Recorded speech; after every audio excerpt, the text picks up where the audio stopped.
Diascofoot, miroir du football de la diaspora congolaise.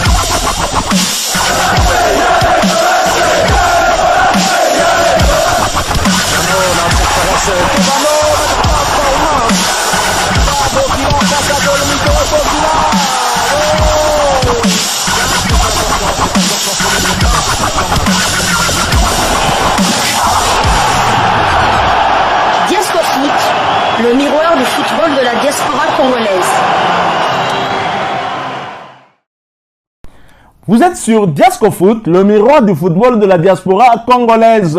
Diascofoot vous dit bonjour, tout le plaisir est pour nous de vous retrouver, mais surtout de savoir que vous êtes nombreux en train de suivre votre chaîne YouTube dédiée uniquement aux footballeurs de la diaspora congolaise.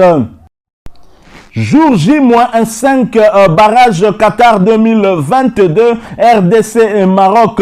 Hector Cooper, le technicien argentin très expérimenté des léopards de la RDC, a publié la liste de ses 28 commandos pour passer à ce cap du Maroc et aller au Qatar en 2022. Meshak Elia, Bob Merveille, Mpoku, Paul José, parmi les 28 léopards retenus. La Fédération congolaise de football association FECOFA a dévoilé la liste de 28 joueurs retenus par le sélectionneur national des léopards, l'argentin Hector Cooper, en prélude de la double confrontation contre les Lions de l'Atlas du Maroc, match comptant pour le dernier tour des éliminatoires de la Coupe du Monde Qatar 2022. Sur cette liste figurent bien les habitués de la sélection que certains noms qui font leur retour, y compris ceux qui feront leur début en officiel. Au chapitre des revenants, l'on note la présence de Merveille Bopé Bokadi, Paul José Mpoku Ebunge, Meshak Elia, Chris Mavinga et Jordan Ikoko. Quant à Théo Bongonda, Pelu Rudok Mpanzu, Vital Ntimba ainsi que Yohan Wissa, ils seront pour la première fois en sélection pour un match officiel. Alors voici la liste complète de ces joueurs retenus par Hector Raoul Cooper. Comme gardien de but, nous avons Joël Kiasumboa, Lionel Passinzaou, Hervé Lomboto. Défenseur, Marcel Tisserand, Chris Mavinga, Jordan Ikoko, Christian Louindama, Chancel Mbemba Mangoulou, Dieu merci Moukoko Amale, Glody Ngonda, Arthur Maswaku ainsi que Vital Ntimba. Au milieu de terrain, nous aurons Samuel Bastien, Edo Kayembe, Merveille Bopé Bokadi, Paul José Mpoku, Samuel Mutusami, Peli Rudok Mpanzu. Et bien évidemment, en attaque, nous allons avoir aussi notamment Niskens Kebano, Shadrach Akolo, Cédric Bakambu, Gaël Kakuta, Yohan Wissa, Ben Malango, Dieu merci Mbokani, Yannick Yalabolazi, Théo Bongonda ainsi que Elia Meshak. Le match aller va se jouer le vendredi prochain à Kinshasa et le retour 4 jours plus tard à Casablanca. Pour le match de Kinshasa, 25 000 personnes sont autorisées à accéder au stade des Martyrs de la Pentecôte. Et d'ailleurs, la Fédération congolaise de football association a fixé le coût de billet pour ce match-là, un coût de billet qui est largement au-dessus du coût de billet des matchs retour à Casablanca. Alors, les retours d'Elia Meshak, de Merveille Bopé et de Paul José Mpoku, c'est vraiment ce qui nous intéresse. Pour Merveille Bopé, le retour est dû certainement à la fin de ce problème de blessure, parce qu'il faut quand même reconnaître que lors des éliminatoires, dans la phase de groupe du moins, éliminatoire de la Coupe du Monde Qatar 2022, le joueur du Standard de Liège était blessé et donc dans l'impossibilité de répondre à une convocation pour Meshak Elia. Le joueur était en train de bouder la sélection à la suite de son litige qui l'opposait à son ancien club, le tout-puissant Mazembe, litige qui avait tranché au niveau de la FECOFA par une sanction contre le joueur qui avait gardé rancœur, mais finalement le joueur est revenu au bon sentiment et il a décidé de revenir en sélection pour le bonheur de milliers de ses fans, mais surtout des milliers, des millions de sportifs, de publics sportifs congolais. Congolais. Quant à Paul-José Mpoku, je n'ai jamais compris pourquoi il n'a pas été appelé par Hector Raoul Cooper, alors que du côté de la Turquie, s'il n'est pas titulaire, mais à chaque rencontre, il joue. Et bien sûr, c'est aussi une pièce maîtresse dans son équipe. Son équipe qui concourt pour le titre de champion de Turquie cette saison et qui est le dauphin du leader Trabzonspor, Paul-José Mpoku, qui fait, pour moi en tout cas logiquement, son retour en sélection. Alors, Elia Meshak en équipe nationale de la République démocratique du Congo, son dernier match où il a évolué sous les couleurs de la RDC, c'était lors de la CAN 2019. Et c'était dans ce match qui était d'ailleurs le dernier des Léopards dans cette compétition contre le Madagascar en 8e de finale, où nous avions été sortis par les Malgaches.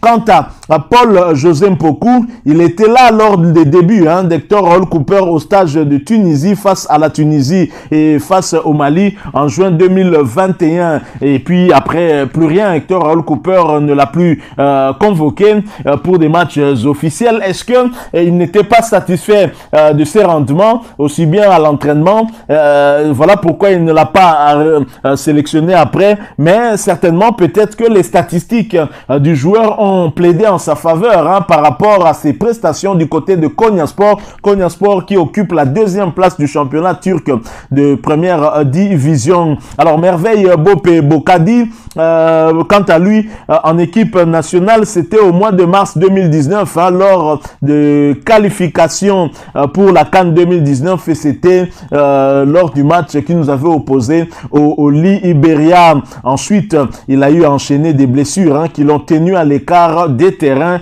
pendant de très longs mois. Donc voilà la difficulté concernant en tout cas le milieu de terrain du Standard de Liège, Merveille Bopé. Il n'a pas été épargné par des blessures et c'est ce qui ne lui a pas permis d'être appelé en équipe nationale. Et depuis qu'il est rentré, il est titulaire du côté du Standard de Liège, et même plus titulaire, plus présent que Samuel Bastien, qui fait néanmoins ses entrées en jeu, mais qui n'est plus titulaire depuis un certain temps. Mais Merveille Bopé est très clairement une pièce maîtresse dans le schéma tactique de l'entraîneur du Standard de Liège. Ce sont ces statistiques aussi très certainement qui ont plaidé en sa faveur, en faveur de son retour en sélection. Donc voilà, ces 3 joueurs des cadres en équipe nationale qui reviennent pour 2 matchs importants. Nous sommes en effet à 180 minutes d'une possible qualification pour une phase finale de Coupe du Monde et nous ne pouvons qu'être heureux de le voir retourner en République démocratique du Congo. Alors toujours en marge de cette rencontre qui va nous opposer aux Marocains, ici à Kinshasa le 25 mars, puis à Casablanca le 29 mars, Jean-Florent Ibenge Ikwangé, l'ancien sélectionneur des Léopards de la RDC, qui curieusement se trouve aussi au Maroc en train d'entraîner un club qui évolue en Botola Pro, le championnat marocain de première division. La Renaissance sportive de Berkane n'a pas manqué de passer un message aux joueurs pour les encourager. Les gars ne se sont pas battus pour arriver là et laisser tomber. Voilà ce qu'a déclaré Jean-Florent Ibenge Ikwangé, qui était à deux doigts de se qualifier pour le mondial 2018 en Russie, mais nous avons raté ce rendez-vous à cause du manque de concentration lors de cette confrontation contre la Tunisie ici, alors que nous menions 2-0. On aurait même pu mener sur le score de 3-0. Nous nous sommes fait rattraper à la fin du match. C'était 2 partout le score final. Et Jean-Florent Ibenge a gardé cela en tout cas comme une épine dans sa carrière. Il veut bien donc voir les Léopards se qualifier pour la 2e fois de notre histoire à une phase finale de Coupe du Monde. Et cette fois-ci, ce sera bien au Qatar. Les Léopards de la RDC se préparent pour la double confrontation contre les Lions de l'Atlas du Maroc le vendredi 25 mars à Kinshasa et 4 jours plus tard à Casablanca. Ce sera dans le cadre des matchs aller et retour pour le 3e et dernier tour des éliminatoires de la Coupe du Monde Qatar 2022. Dans une interview accordée à foot.cd, l'ancien sélectionneur congolais Jean-Florent Ibenge Ikwangé a livré ses impressions sur les scénarios qui peuvent permettre aux fauves congolais de se qualifier pour cette compétition. Et bien sûr, Jean-Florent Ibenge souhaite que le Léopard puisse atteindre cet objectif, aller beaucoup plus loin là où lui n'est pas parvenu à aller. Je crois que peu importe le scénario, l'essentiel est d'être au Qatar. Il n'y a pas un scénario idéal parce que la finalité est de se qualifier. La RDC a bien sûr une chance pour se qualifier parce que c'est une confrontation en aller et retour, a-t-il fait savoir. Poursuivant, le technicien congolais invite tous les Congolais de soutenir les Léopards et de les laisser travailler parce qu'ils savent exactement ce qu'ils doivent faire. Nous avons la possibilité de nous qualifier. Les gars ne se sont pas battus pour arriver là et laisser tomber. Dans le football, la peur n'existe pas. Du respect, oui, puisque le Maroc est un adversaire. Donc, il y a du respect mutuel, mais il n'y a aucune crainte et je sais que pour ces deux confrontations, il n'y aura pas de crainte, mais de l'envie et de la détermination. Je suis d'avis que nous laissions le staff technique, les joueurs, etc. travailler parce qu'ils sont arrivés là. Cela veut dire qu'ils ont montré toutes les capacités pour arriver là et savent exactement ce qu'ils doivent faire. Tout ce que nous pouvons faire, c'est d'être derrière eux sans aucune critique, mais avec beaucoup de soutien pour qu'ils soient les plus forts possibles, a-t-il poursuivi. Et pour rappel, Jean-Florent Ibenge Ikwangé a dirigé cette sélection nationale de la RDC pendant 5 ans où il a réussi à arracher la médaille de bronze. Rappelez-vous, c'était lors de la CAN 2015 en Guinée équatoriale. Là, c'était lors de cette petite finale où justement nous avons battu le pays organisateur dans les tirs au but. Voilà donc qui met fin à ces quelques informations qu'on a partagées avec vous, notamment cette liste des Léopards de la RDC publiée par la FECOFA, liste d'Hector Hall Cooper pour affronter le Maroc le 25 et le 29 mars prochain. Et nous avons parlé des revenants, Elia Meshak, Paul-José Mpoku ainsi que Merveille Bopé Bokadi. Si vous avez aimé ce sujet, laissez-nous un maximum de j'aime. Merci de partager avec nous aussi votre point de vue en nous le laissant à travers un commentaire. Vous êtes nouveau ou ancien, vous ne vous êtes pas encore abonné sur cette chaîne Diascofoot parce que nous sommes le miroir du football de la diaspora congolaise. N'hésitez pas, abonnez-vous et n'oubliez pas d'activer la petite cloche de notification. Encore une fois, merci à vous. Nous espérons vous retrouver bientôt dans un autre sujet d'actualité. En attendant, portez-vous bien et Diascofoot vous dit au revoir.